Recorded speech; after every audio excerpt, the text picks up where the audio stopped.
Voici les 7 plaies provoquant la perte de confiance dans les relations amoureuses et intimes. Bonjour à tous, Bertrand Barret, j'espère que vous allez bien. Je voulais vous faire une mini vidéo pour vous partager les 7 problématiques les plus fréquentes qui font que la confiance n'est plus dans la relation.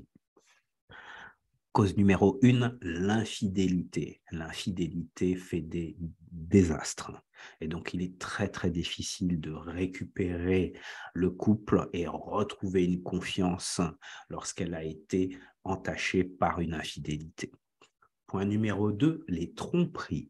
Les tromperies ne sont pas forcément des infidélités sur un plan physique, sexuel ou intentionnel.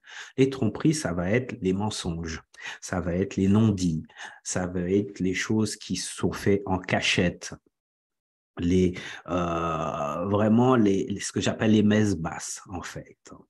Donc ça gâche la confiance, ça gâche le lien. Point numéro 3, le manque de communication. Le manque de communication, ça va vraiment être dans la continuité de ce que je vous ai dit avec les tromperies. Ça veut dire, on ne dit pas, on ne partage pas. Ça peut tout à fait être ses propres sentiments. Je n'ose pas dire, je n'ose pas exprimer. Ou au contraire, une communication qui n'est pas bonne, c'est-à-dire une communication où il n'y a plus de respect, où les paroles sont blessantes, où il y a de la critique, il y a de l'arrogance, il y a beaucoup de négativité. Donc ça va créer un climat toxique pour la relation de couple et du coup de la méfiance. Et qui dit méfiance dit perte de confiance. Point numéro 4, les relations étrangères. Donc, les relations étrangères, ça va être les relations extérieures au couple.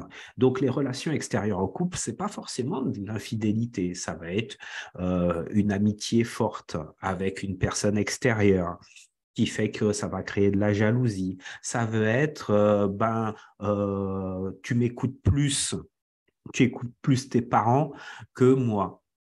Donc ça va créer de la jalousie également. Tu écoutes plus tes amis, tes proches, alors que moi, je t'ai dit exactement la même chose et que je ne me suis pas senti entendu. Vous voyez ce que je veux dire dans les relations étrangères? Voilà, tes copines, tu passes plus de temps avec tes copines ou dans ton travail qu'avec moi. Donc ça, ce sont des relations étrangères au couple. Et donc, perte de confiance.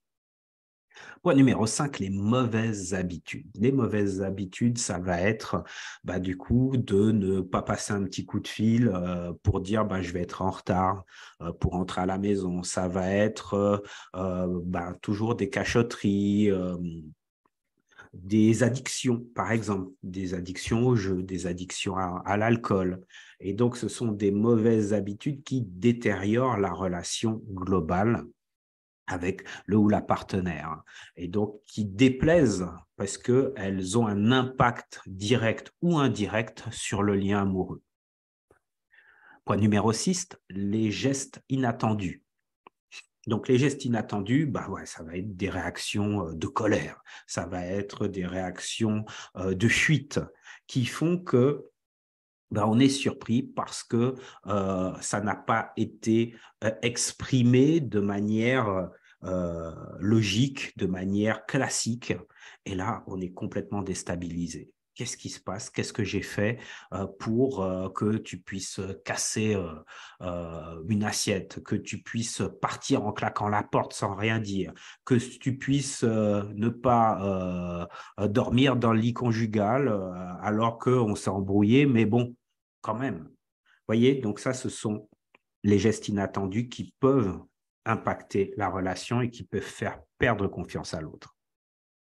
Point numéro 7, les mauvais caractères. Alors, le mauvais caractère, c'est typiquement ce que je vous ai raconté juste avant, ça va être tout ce qui va être au niveau émotionnel hyper chargé. Donc, les cris, les pleurs, les colères, le partage avec des mots où il n'y a plus de respect. Donc, tout ça, ça va jouer énormément sur la relation de couple et ça va causer de grosses difficultés de confiance, de peur, de doute, de crainte. Et donc, ça peut briser la confiance, tout simplement.